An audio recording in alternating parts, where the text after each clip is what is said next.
Yeah, I don't know, man. You ever just feel like life is just catapulting you towards some greater purpose? Pampered fat cats with bloated ego. We are the only DJ crazy enough to tattoo Jackie Brown on his ass. This is Michael Mann, and I ride with Extended Clip. Welcome to Extended Clip. It's episode 123, and I am your one and only host for the day, Eddie Averill. Yes, you heard me right. Malcolm and JT sadly could not make it today because they just couldn't take the heat. You know, when you got a big guest like this, sometimes your co-hosts say, oh, I gotta work. Oh, I have a job. Oh, I have to go to work. Oh, Eddie, why don't you get a job? You just had a job. What happened? But, you know, c'est la vie. I took the extra time out of it. I've been looking forward to this talk for a very long time. I am an empty man head, just like a lot of you are. So, that's right. We have the director of The Empty Man, David Pryor, on the podcast today. We started off talking about a short film, and that one's called AM 1200. We talked about the behind-the-scenes documentaries he's made, and of course, the meat of the discussion is on The Empty Man. So listen up. Did you also edit the AM 1200? Oh yeah, I did. That was like, no, it wasn't a one-man band, but it was a very few men band, and I was most of the players. Yeah, I did the sound design and the editing and pretty much everything. Yeah, I wanted to ask you about that one because I guess the pull quote on it from David Fincher, I guess a past colleague, is that it's like as good of a calling card film as you can get, and I wanted to talk about that. So was that made like with the intent of really just like getting your name and style out there for people to say like, look, I can make really good horror movies, you should let me do it? Yeah, I mean, it was a combination of a few things. If I thought I could have afforded to make a independently financed feature, I might have done that.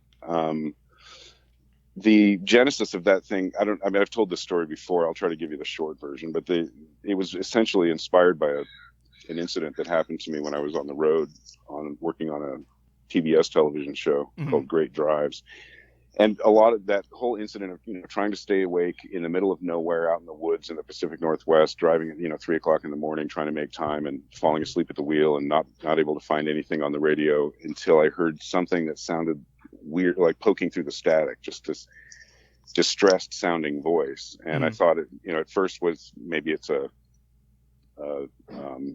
radio drama or something like that, but something sounded authentic. And I heard the call letters of a radio station, and then the whole thing disappeared into static. And about an hour later, I drove past a sign that had the call letters of that radio station, and I could see the tower beaming up on the mountainside. And I just got this kind of shiver and thought, that's something. I could use that for something. And it sat there in my head for a long time, and then eventually came together as a short. I mean, I when I wrote it, it was 17 pages long, and that just felt like the length that story wanted to be. So a lot of it was I wanted to tell that story. Another was I wanted to do something of my own. I was really champing at the bit, working on other people's movies and really wanting to do something of my own. And then and deciding to hell with it. If it's only a short, then at least I can use it as a calling card or whatever they call it these days, a sample reel or something like that.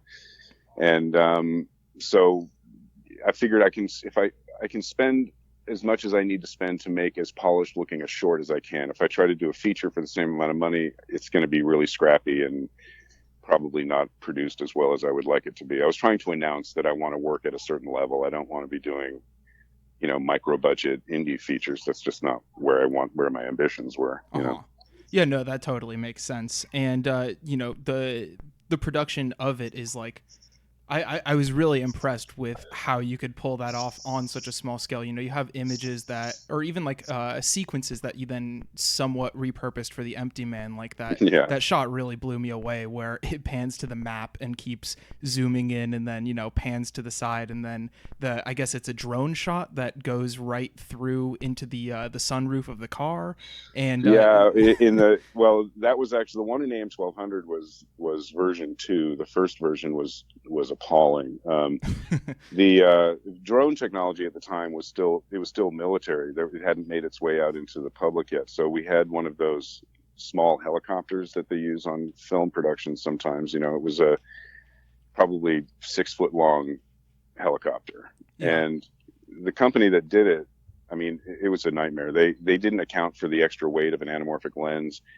So when we got out there, the wind was buffeting it, and the footage was unusable except for reference. So that shot's entirely CG. And so I had to do two versions. The first version was truly terrible. The second version was much, much better, although still had some artificiality about it that I was hoping to improve upon. So the Empty Man was like my final statement on that shot. I don't ever have to do that shot again. I also liked, maybe this is just for people who had seen AM 1200 before, but the fact that the camera doesn't go right into the car when you do it in the Empty Man, but kind of bounces off into the road and then cuts to inside the car is very disorientating, especially for like that point in the movie where everything is kind of coming apart and you're maybe 15 minutes out from realizing that this main guy is a tulpa. And I found that to be really effective. Oh, thanks. Yeah, I mean, it felt like, an announcement that, okay, the movie's taking a turn again. It's going into some kind of weirder, deeper zone. It felt like the right place to do it in the movie. And then, I wanted to try to do a slightly different, more elaborate version of the AM 1200 shot. If I could have afforded it, I would have kept it going even longer, kept chasing behind the car, maybe push up to the windshield or around the side to see him driving. But I didn't want to be too greedy with the with the effects budget. I also, speaking of the effects budget, I guess was most of that for AM 1200, that is, was most of that for the monster that's revealed in the third act, and how did you kind of come about that design? Well, there's deceptively a large number of effect shots in the movie, and same in the Empty Man. There's probably I think just under 1,000 effect shots in the Empty Man. Shit. But most of them are not the kinds of things anybody knows. That they go right past you, and there's smaller, simple things. But the AM 1200 had a couple of things. There was a matte painting that I did where the transition to night, where the mountain, the kind of the landscape, as the night falls, it turns into the silhouette of the main character. Mm-hmm. Little things like that. The map shot was a big one. The creature shot, of course, was the bigger ones too. And that was another thing where, I was cobbling it together myself out of whatever resources I could put to hand, and finding people that were, I was talking to several effects houses, people that were, that did that kind of work for a living, and those people have overhead and they have to charge whatever they have to charge, and it's not on them, but I just couldn't afford a lot of them. Yeah. And so the creature ended up going through 3 different iterations. I kind of put together some reference of what the thing might look like and did a couple of drawings and things, and then lucked out with this little company that was just starting out, some former ILM guys that got together, and they had a couple of workstations in their garage or in a condo in the valley or something, and they were able to do some pretty high quality work for a lot less than they might otherwise, because they were just brand new. Nice. And I'll move on from AM 1200 after this, but how'd you get Ray Wise involved in it? Ray was my first choice. I can't remember how I got it to his agent, but I sent the script and the previs. I had previs the entire movie. Mm-hmm. So one of the ways that I was trying to scratch the itch of not working on my own stuff while I was too busy working on, I think at the time I was doing Blade 2 and Panic Room at the same time, and a couple of other things. And it was all, it was just enormously demanding on my time, but I was able to sit at the computer in every free minute and teach myself 3D Studio Max and do some sound design and put it all together in After Effects and Premiere and cut this previs of the whole movie. You could watch the entire thing. And so I sent that along, and I guess that impressed him as well. And I know that, we told him where we'd be shooting. He still hadn't committed to doing it. And he just popped up on the soundstage one day. He'd sneaked in and was kind of vetting us. I think he just wanted to make sure that he wasn't walking into a buzzsaw or something. And so he'd sat on the stage and listened and watched us shoot for about an hour, I think, before he announced his presence and said that he would be in the movie. And we were all thrilled. And what a presence that is. Yeah, for sure. To go back to CG, and I guess moving forward to the Empty Man and effects shots. Yeah, I read in the interview you did with Adam Naiman that even like that that flock of birds that like briefly Yeah. forms the Pontifex logo in the sky was, an effects shot. And I wanted to know, like, I don't know, in terms of planning, how much you take into effect, like what will be done through effects in post versus what you're gonna at least attempt to capture on the day of the shoot. Yeah, that's always we've had a little of that issue on this thing I'm doing now as well. But the hope is anything that can be done in camera. It's like a kind of, it's almost by attrition. It's like if it's possible to do it in front of the camera, I will prefer to try to do it in front of the camera, unless I just know that we're never going to get the result that we could get if we do it in CG. But I just think ideally, I don't want to have anything, any kind of barrier between the audience and the atmosphere of the movie. And sometimes too much CG can kick you out of the atmosphere.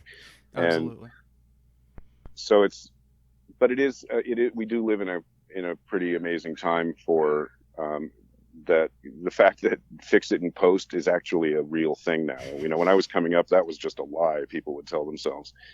You get through the day and go, oh, it's okay, we'll fix it in post. And there was no such thing really as fixing it in post, but now there is. And so there were a couple of shots where we would chase something. I'd go, okay, let's give this a crack. We'll give it 12 takes and see how we do. And if it doesn't look like we're getting anywhere near it, we'll just pull the ripcord and do it in CG. Oh, okay. So it just becomes one of those, if you're familiar enough with the tools and with the possibilities, then you can kind of do it that way, or for example, that yes, this is all going to be CG, but it'll be much better and easier if we spend an hour shooting some reference material here, so we have all the lighting and everything. It's just kind of a horses for courses. It's a shot to shot decision. Yeah. I also wanted to kind of go back then, because you had mentioned when you were working on Blade 2 and Panic Room, and I wanted to know, how did you get into that whole behind the scenes shooting featurettes and stuff like that? It was a purely happenstance kind of thing. The road to this particular point is needlessly detailed and complicated, but I found myself in contact with the 20th Century Fox home video people. I was helping to put together the first DVD release of Alien, because some friends at the time were working with Ridley Scott, and that was a project that they were asking for. And I have a rather obsessive relationship with that movie, and has since I was 10.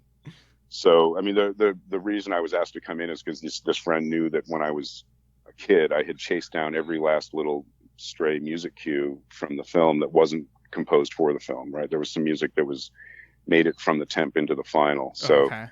So like some cues from Jerry Goldsmith's score for Freud, and there was some things from a Howard Hanson Symphony No. 2 Romantic. And I back when this was difficult, I went to record stores and everything and found out of print albums and edited the cues together on tape and built my own cassette of the Alien complete score, and then handed that out to friends. And so he asked me to reproduce that for the DVD, which I did. And so getting to know this Fox home video people, I was just friendly with them. And so it happened that when I saw this movie called Ravenous that really knocked my socks off, I went to them and said, it was very similar in a sadly but interestingly prophetic way. That movie suffered a very similar fate under the 20th Century Fox management that my film did, which was they had bought this thing and didn't care for the end result, didn't know what to do with it, just kind of abandoned it. And I said to the Fox home video people, you guys don't realize it, but this is a really good movie, and if there's a special edition, I think it'll do pretty well. And they said, why don't you do one? And I said, okay. And so I did this. I did the best I could under very limited resources, and it worked. It sold triple what anybody had expected it to. It caught a little bit of fire when the DVD came out, and so that led to the question of, do you want to do another one? And I looked at their upcoming release schedule and saw Fight Club, and I was like, I don't know what Fight Club is, but I really want to meet David Fincher, so I'll do that one. And thankfully David let me. I got on the phone with him, and he said, go ahead. So Fight Club turned into a rather large cause celebre on DVD when it came out, and that kind of set me in motion. So suddenly I had, I went from being poor as a church mouse with no work to having more work than I knew what to do with doing DVD stuff. Wow, that's awesome. Yeah. I wanted to mention, since you talked about Panic Room, I think that's the one where on the commentary Fincher talks about his decision not to shoot like proper anamorphic, I guess, and like what is it that he does, like trim the open matte down to 2.35 from like the Well, that's what generally, I mean, 239 is what the anamorphic aspect ratio has been ever since the 70s. So when you're looking at a movie that's not shot scope but has a 239 aspect ratio, it's what's called Super 35. So you're shooting a larger square format in on the set, but then you're framing or composing for the crop, and it's a crop. Oh, okay. Well, the difference on Panic Room was that he shot 3-perf. So the normally 35 millimeter you're shooting 4-perf, and when you're cropping that much of the image, you're throwing away an enormous amount of it on just what will eventually just be black bars, right? Mm-hmm. But by shooting 3-perf, you're shooting a narrower aspect ratio to begin with, so you're not cropping as much of the image, and you're not wasting as much film. So it was just kind of an efficiency thing. Oh, okay. And yeah, I wanted to know, because the anamorphic stuff in Empty Man in particular, like the anamorphic distortions, I remember in that prologue, I feel like they come through heavier than in the rest of the film. Or maybe my eye was just more attuned to it at that point and more just terrified by the end of the film. But I wanted to know how you kind of take those distortions into account when you're like doing pre-visualization and planning and storyboard and that kind of stuff, because they can so greatly change the image. It can, yeah, and it just takes familiarity with the format. You just have to know what. I mean, every anamorphic lens package has different characteristics, but the things that they all share in common are, apart from the obvious stuff like the way that sources streak. Although you can get like the Arri Master Primes anamorphics don't really even flare that much, but so you can get special flare sets of anamorphic lenses where they remove the coating and they really get those kind of 70s style streaks. But the other thing is, the thing they all have in common is that the center of the image that's in sharpest focus is an oval, and it falls apart really fast on the sides the more wide open you are. So if you're shooting wide open, which we did a lot. I mean, it's normally a T5 or 4.6 to 5 is considered like a good anamorphic stop, because there's enough, that means there's enough light in there for you to stop down and increase the depth of field, and it reduces the amount of distortion that happens on the sides of the image. But we were shooting wide open a lot. So we shot with the G series lenses, and we just liked those characteristics. And it just becomes a question of knowing, if you want something sharp, don't let it be outside the center of the lens, essentially. That makes sense. To stay on this topic, kind of, so the film was released and projected in the CinemaScope format, but then the digital release was down to 1.85, and I kind of wanted to know what the discrepancy there was. I never saw nor approved a 1.85. Oh no, I guess I must have at some point approved a 1.85, because it's just part of the requirements for delivery. I never wanted it to be 1.85, and I think what I was told was that it would be 1.85 on airlines.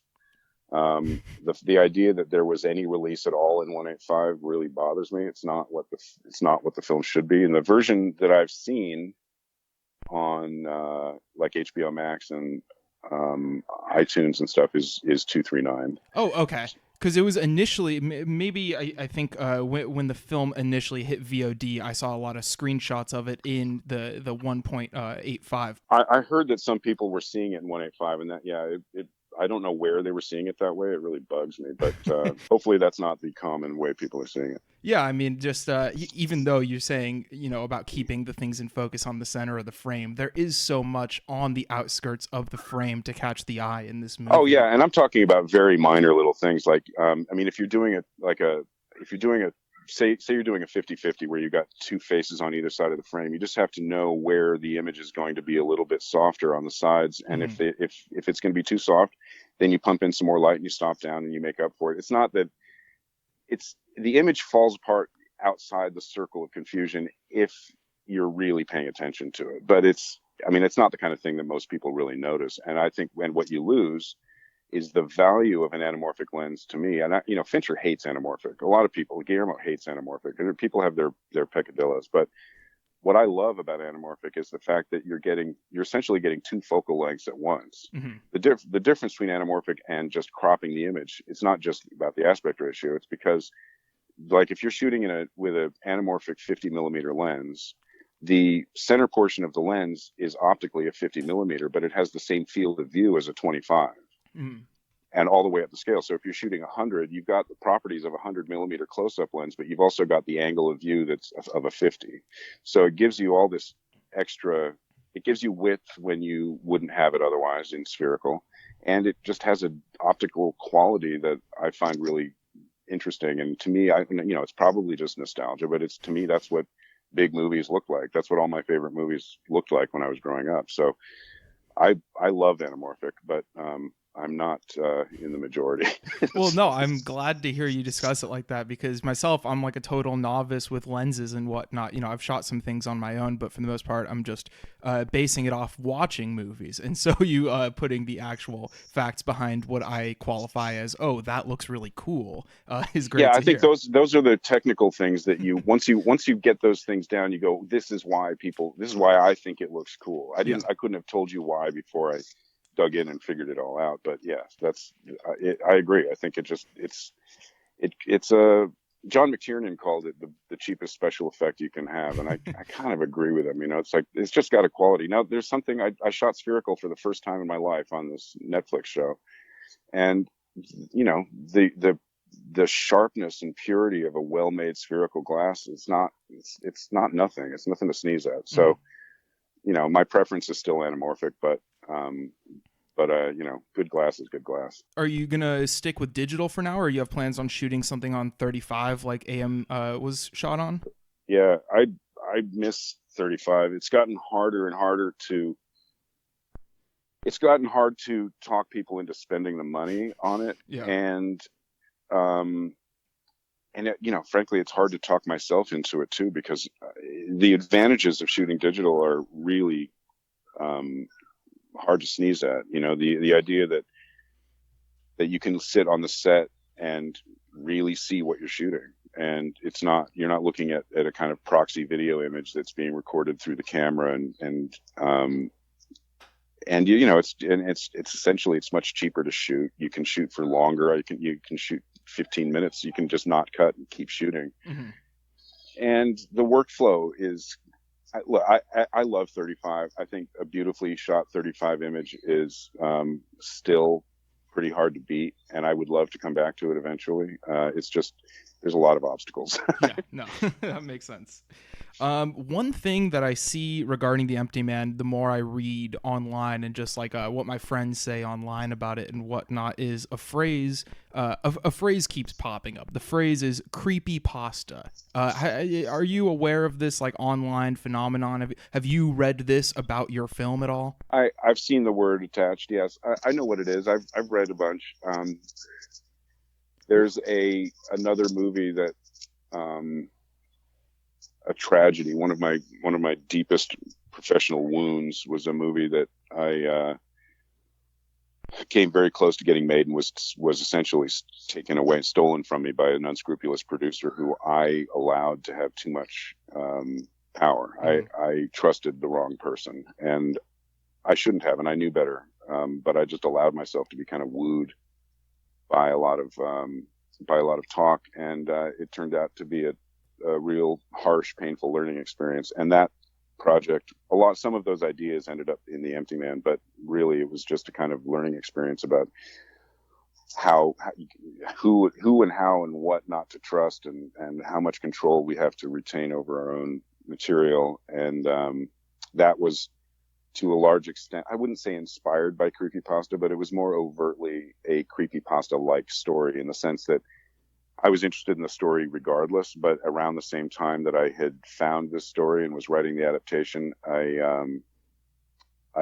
also chanced across some creepypasta stories, 90% of which are just worthless, but yeah, a small percentage of are pretty, interesting in the format. This kind of this internet enabled idea of these little sort of micro, I guess, I don't know, at some point in previous generations, they might have just been, babysitter stories or campfire stories or something like that. But the good ones, when they're good, are really interesting because they can be very, very chilling and create a real first person kind of atmosphere. And they do it in a bite-sized kind of way. Mm-hmm. There's a really interesting book actually called Pen Pal that I really liked, and I think, if I'm not mistaken, that started as a kind of creepypasta thing before the guy expanded it into a book. Oh, okay. So it has value. I think it's like anything, most of it's garbage, but not all of it is. Yeah, I was just interested because it is, I guess it is really a new form of, or at least a new take on narrative in movies. You think of what we can add at this point, and a lot of it is going to be kind of like online based stuff, I guess, and even with like new images. There are some online images in the film, like the Wikipedia rabbit hole that's gone down, and I think that is also really well done because it's more dynamic, but also like more dynamic than other computer on screen images I've seen in films. So did you kind of just screen record that, or were you shooting that with a camera? Oh, the wiki stuff. I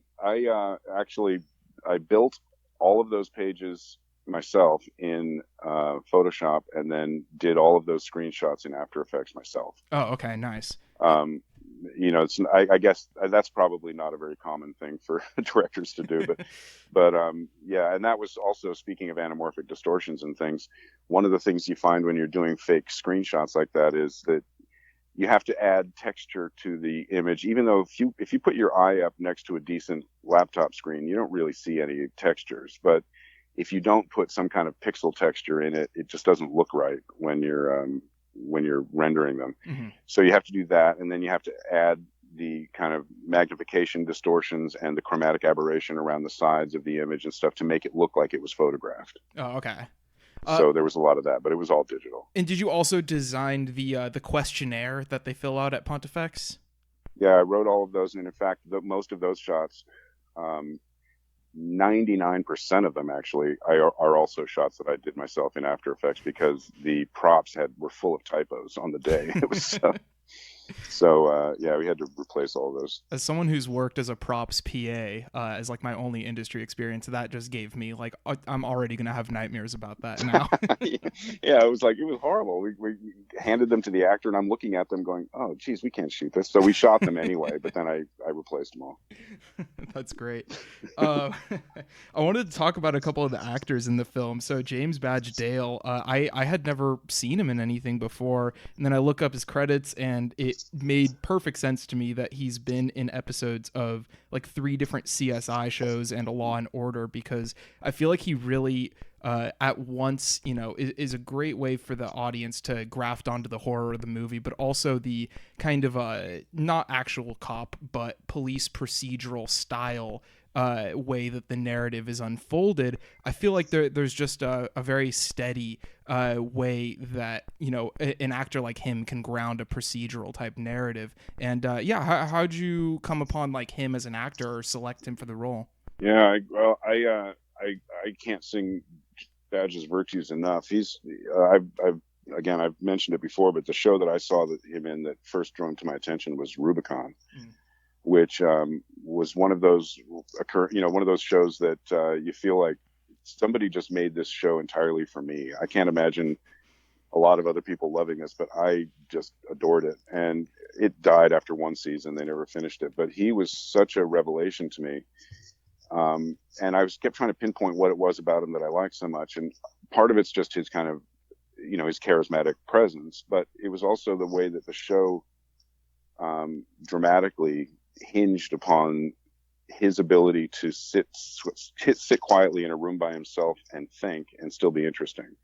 So he has internal processes that I don't know. It's not a lot of actors can command a screen while they're not interacting or saying anything, where they're just sitting there and being and contemplating. Mm-hmm. And that's a rare thing. And so that was the show that made me go, someday I'm going to work with that guy. And then, that was years ago. And then, when we were looking around at casting, he was always at the top of my list, and the studio wanted a big name at first. And so we went down the list, and I kept coming back to Badge. And fortunately, Denise Shamian, my casting director, was also a big fan of his. And so the two of us kind of ganged up on them after a while when nothing else was coming through, and we kept going, Badge, Badge. And finally they acquiesced, and we were lucky for it. He's fabulous in the movie. And at this point, the executives at 20th, this was just pure 20th Century, not Disney yet? Yeah, no, it was well before the acquisition. It was this would be in like late 2016, I think. Late 2016 is when we cast him. And you shot 2017, but it didn't come out until late 2020. Is that correct?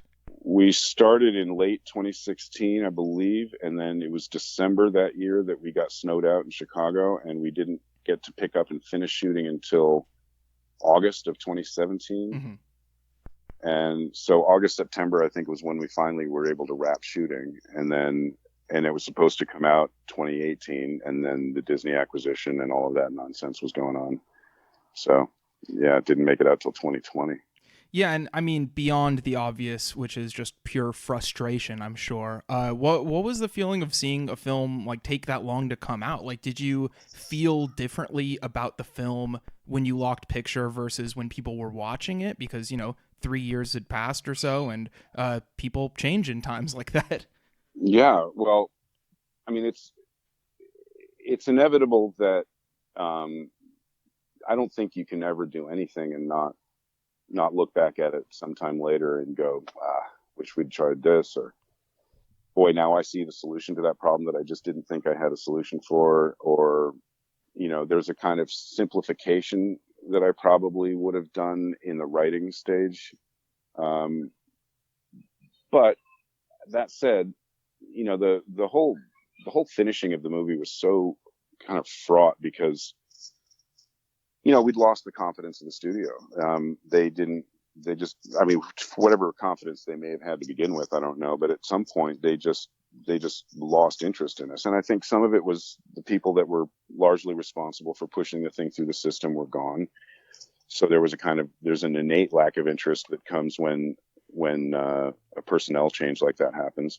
And having low test screening scores never helps. It's the test screening process should be burnt with fire. It's just the worst, and it doesn't help anybody. All it does is hurt. Yeah. Because it lies to you in two different ways. One, it either makes you think the movie is unimpeachable, which we've seen is not the case. A lot of times you have movies that score 90s in the test screening and then they come out and bomb. And history is fraught with movies that scored abysmally in the test screenings and come out and become either hugely successful or they eventually become the cult classics. It's like the thing that a lot of times what it can't take into account is the things that a test audience don't like are sometimes, not always, but sometimes, very often, the things that a general audience or a later audience will like the most. And so the screening, it's been said 1,000 times, but it's absolutely true. Screening a movie for an uninterested or disinterested audience is very valuable. Sitting in the room with them and feeling their backs of their heads is very illuminating. It can tell you a lot. Having them fill out cards and answer questions from some MC is not useful and is worse than not useful. It's really detrimental. So the focus group and the cards have to go. As a fan, I agree. I mean, I've just read so much over the years about, some of the great films, like for me, I'm only 26 years old, so many films that I watch from the 70s or 80s, I have no idea what the reception was. So to see something like Coppola's One from the Heart recently, and just be completely blown away by that film and watch the behind the scenes documentary on that, which is great and goes into how he innovates pre-visualization for that movie essentially. And then it's just completely tragic once the tests come up. Yeah, I actually, and he started that test process in a large. I mean, people were testing. It's not really true. I mean, he started NRG. The audio studios had always tested movies and stuff, and I think they'd even done the questionnaire thing. But he kind of is the current instantiation of it, and the kind of the faux science of it. was really implemented by Coppola to some extent. I got to walk around on the sets of one from the Heart when I was really young. It was amazing. Wow. That Las Vegas strip set was incredible. I was auditioning for as an actor for The Outsiders, and took a long side trip down that set. It was pretty incredible. So this oh, go ahead. No, go ahead. I was just going to say, so this is what, you were in your maybe early 20s, a teenager at this point? Oh, no, I think I was 11. Oh, wow. 12, okay. something like that. I was really young. Maybe 13, whatever it was. I was like in 6th grade, I think. So did you initially want to be an actor? No, but I had been. When I was very young, I almost was cast in The Champ, the remake of The Champ that John Boyd and Faye Dunaway were in with Ricky Schroeder. Wow. I auditioned. I was in an audition process for 2 or 3 months on that movie, and it got to the point where I'd been at it so long, and all the other kids that were part of it had been gradually, just left out, and I was the last one standing, and it really looked like I had the part. And then out of nowhere, they gave it to Ricky Schroeder. Well, not out of nowhere. It seemed to be out of nowhere to me. I'd never heard of Ricky Schroeder or met him or anything. So I had come close. Even at that time, acting wasn't really what I wanted to do. I was from even younger than that. I knew I wanted to be behind the camera, but it was interesting and it was fun. And I turned out I was not terrible at it. And so I did it for a little while. I did a little bit of theater and stuff. And I did some suit work, but my heart was not really in it. So yeah. I didn't chase it. You ever going to put yourself in one of your movies? Probably not. I always cringe when I see M. Night Shyamalan in his own movies. So I don't want to be the source of anybody cringing. Oh God. I mean, hey, you'd win me over. We're big M. Night fans at this podcast, but it's understandable. No, I some of his movies are fantastic, but it a lot of times you just feel like, you would have been better off casting a better actor in that part. Completely understandable, especially early on. I feel like once he hits like Lady in the Water, it becomes a very self-conscious thing to put himself in his movies. Yeah. And before that, it's like clearly he had the thought that so many people did. Hitchcock had a cameo in all of his movies, Well, yeah, he walked through the frame carrying a bass, a string bass. But I thought his best cameo, I think, was probably in Signs. I thought he was pretty good in Signs. You know what? That's a good one. Yeah. I want to talk about the notion of like the cult movie, because this is something that, yeah, as you said, like a lot of things that maybe didn't test well or maybe even didn't do well at the box office. And you even worked on the home video release of some of these movies where it's like, oh, something like Fight Club, once it hits DVD, everyone understands what the movie was doing. For some reason, they didn't understand it in theaters, And yeah. I want to know, well, first of all, how does it feel to have seen people respond so positively after the fact about The Empty Man? Well, it's amazing. I mean, it's validating. It's gratifying. It's everything. In the fullness of time, the possibility that the film would have been completely emaciated or emasculated and just kind of destroyed by this cheap 90-minute producer's cut was very real. Yeah, I cringed when I read that there was a 90-minute cut of The Empty Man. Oh, and it's not just a 90-minute cut, which means that it didn't have any of the textures or any of that, but it was truly one of the worst films I'd ever seen. And it was career-killingly bad, and I would have immediately Alan Smithied myself, and nobody would have ever. It was abominable. And it was so bad and so illustrative of the kinds of nonsense you have to go through with this process that I was determined that for the Blu-ray release, that obviously never happened, but I was going to demand that cut be included so that people could see.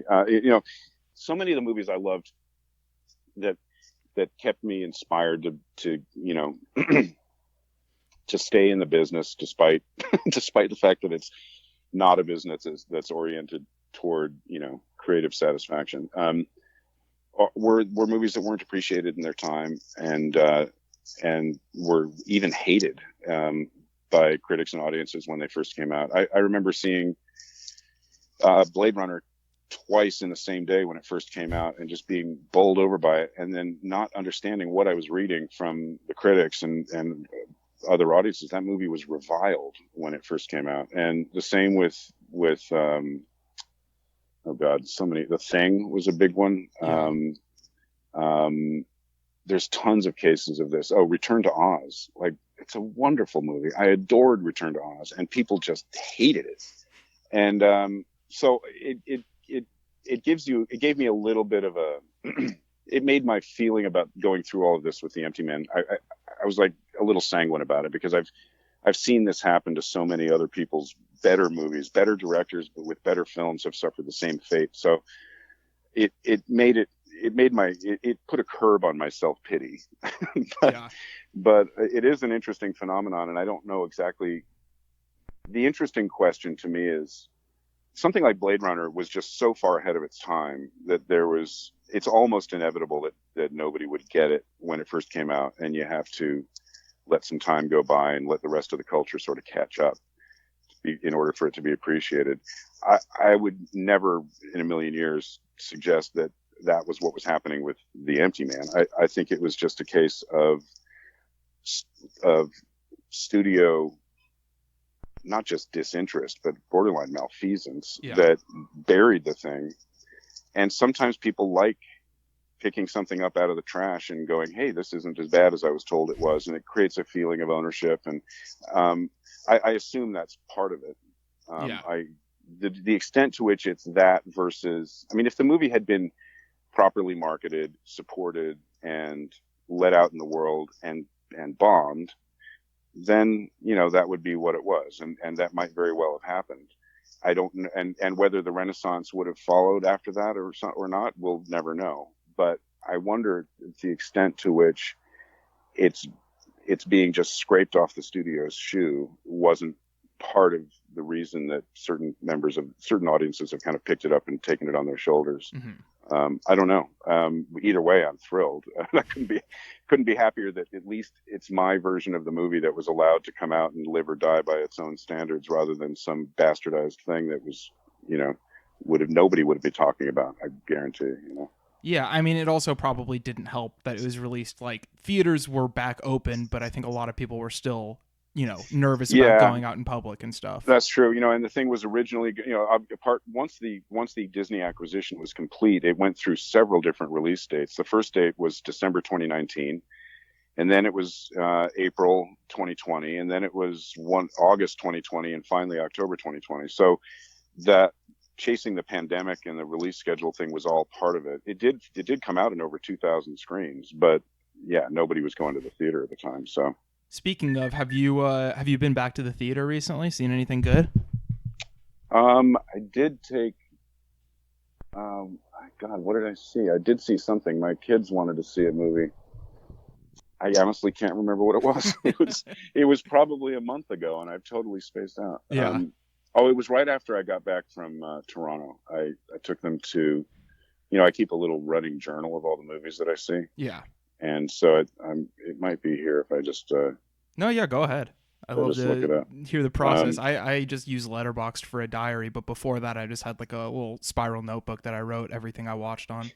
I've got tons of those old diaries and notebooks and things with the movie I saw and the date and who I saw it with and what theater, going all the way back to like 1986 or something. Wow. Well, Letterboxd might not last forever. I should go back to hard copies. Yeah, you probably should.